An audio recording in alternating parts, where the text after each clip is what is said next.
Hi, this is Sana from Ready and Thriving, and today we're going to work on ground cover. And there's a few different ways to do that, which we'll look at, which are from seeds, so just sowing seeds, but doing it in a good way so that you get that even distribution. You can also actually start seeds yourself and make really nice seedlings that you can plant out en masse. And then there's also going ahead and buying a whole group of seedlings to be able to get out kind of strong, healthy plants to build a complete ground cover. Now, ground covers are really important to your garden design as they really become the canvas where you can show off those focal points. And focal points are super important to be able to really have a striking garden design. In a lot of places that will include really nice plantings. And that could be in a variety of different heights, and even the amount of visual interest that you'll want to put in. In certain areas, you just do want that kind of blank canvas.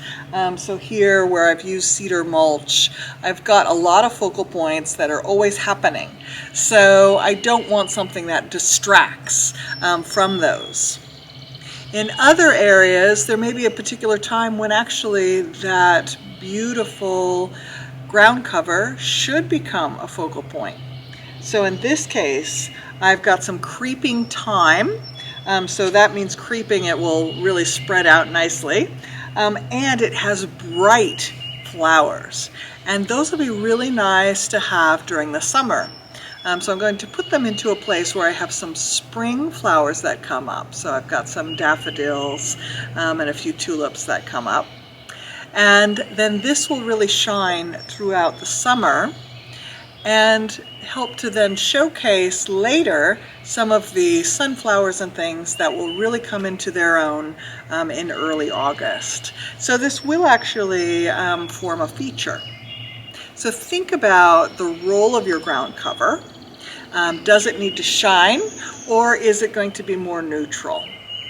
If it is going to be more neutral, what are some of the different heights that you might want? So thinking about a ground cover like this, the creeping thyme, it is going to remain really on the ground and close to the ground. Things like lawns as well tend to be, very manicured and quite short.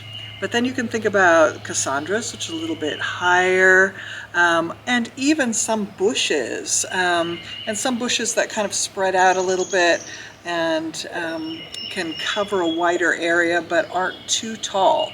Those can also be really nice ground cover. Of course, think about your climate and what works well. So do you need drought resistant or ones that thrive in shade, or do you have a really particularly sunny area and maybe even sunny harsh area?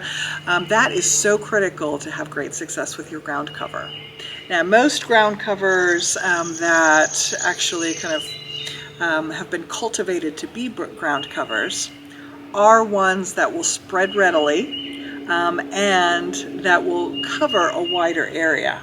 So that's some of the great things about ground cover, is that go ahead and either seed them but not too close together, or use seedlings to plant but with some distance, because they will spread and grow and you do want to have some space. Now, some people like to go ahead and have that instant gratification, have everything just perfect right after you plant it.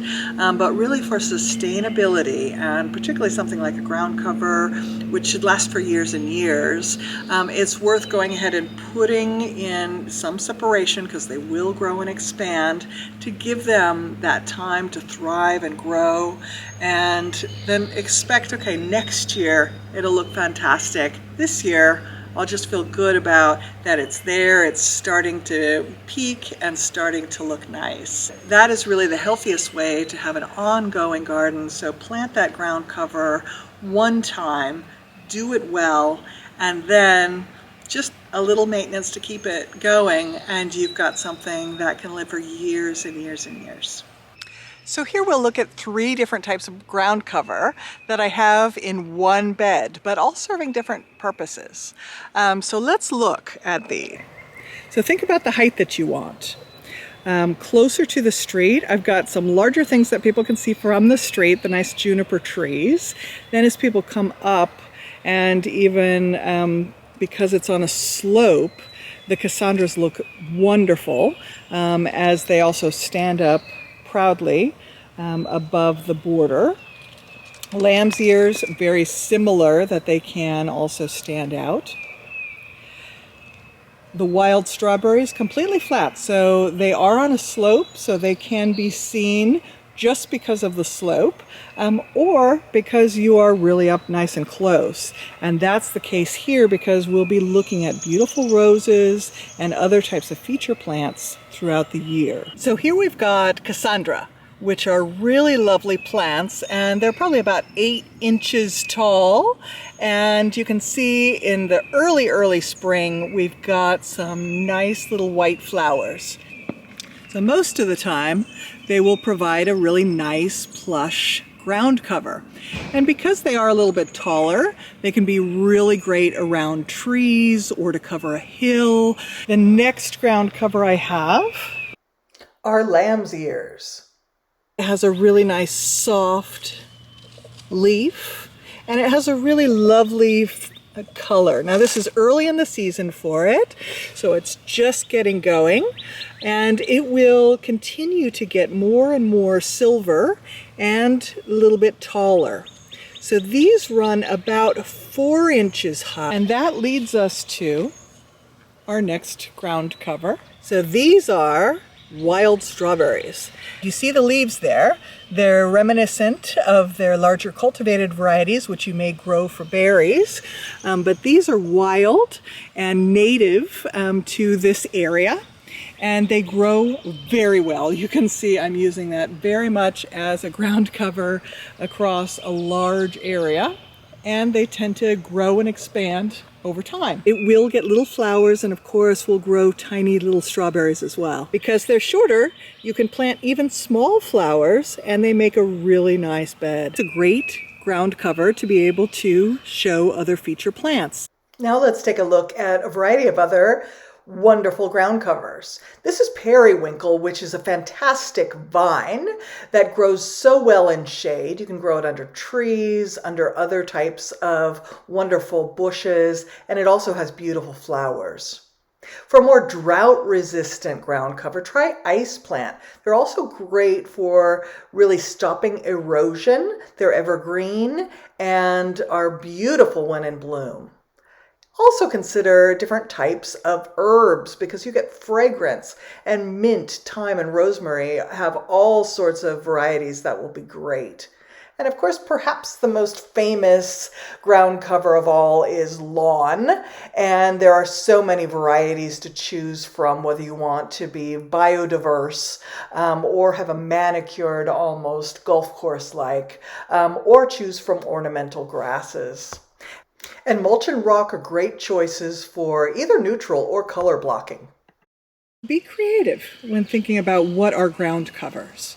So on a slope here like this, what a beautiful way to show a mass of flowers. Here we have tulips that are just about growing up, no flowers yet, and the earliest of flowers, those lovely daffodils that are just getting their start. So we're also thinking about massive flowers and using masses of flowers to be able to make an impact that's almost like a ground cover. Where you have a large stretch of land or have a backdrop, consider even taller bushes that can add beauty. Here you can also see how we've used them to designate different parts of one bed.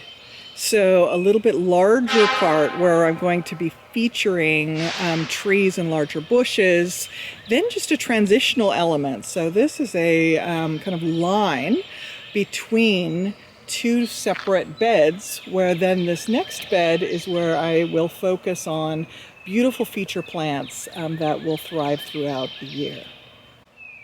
So I've got a lot of ground cover in this bed of differing heights based on what I wanted to do with that particular area.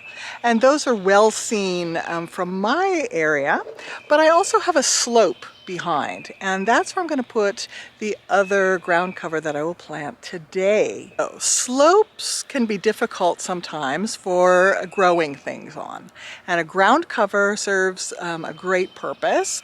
One is it helps to stop the erosion, and then because it is on a slope, a ground cover can be a great focal point because it has that shape that you can see from a variety of places. And in this case, we've got a couple small driveways and roads, so anyone who drives by here will actually see that ground cover very well. So in this case, I don't have a lot of feature plants yet and don't plan to, except for some autumn plants. So I will plant an evergreen ground cover here that has bright flowers. So the creeping thyme will go on this particular slope so that we can add beauty to this area. A great cost-effective way to build a ground cover is from seed. So I will plant mother of thyme on that slope. And these seeds are really tiny.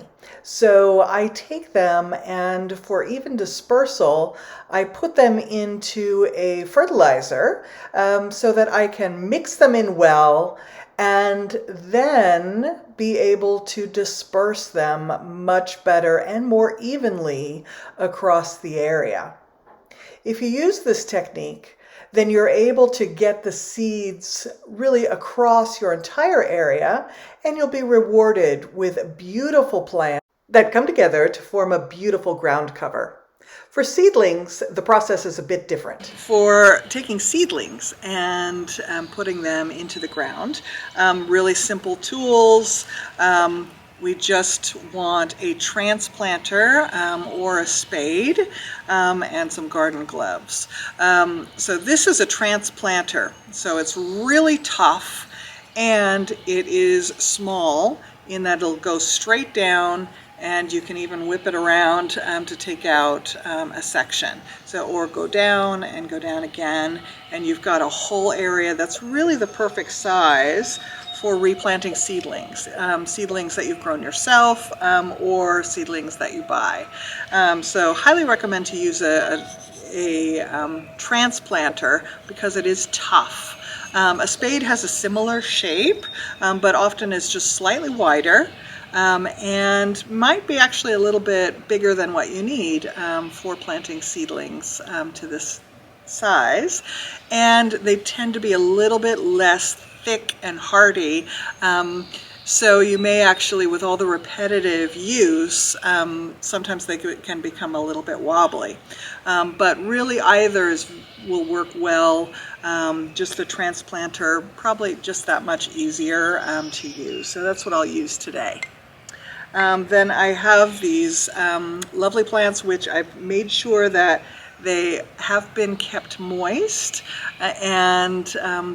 but they are not soupy or anything like that. They're just, they'll hold together as I move them, and then once we get them in, we'll also give them a good coating of water to really let them bed in and to adjust that soil so that they are really settled into their new home. I planted these plants 12 inches apart so they have plenty of room to spread, then gave them lots of water, and they're looking great. So I hope this was helpful in helping you to design and plant your ground covers. For more inspiration, please like and subscribe so you can see more ideas in your YouTube feed.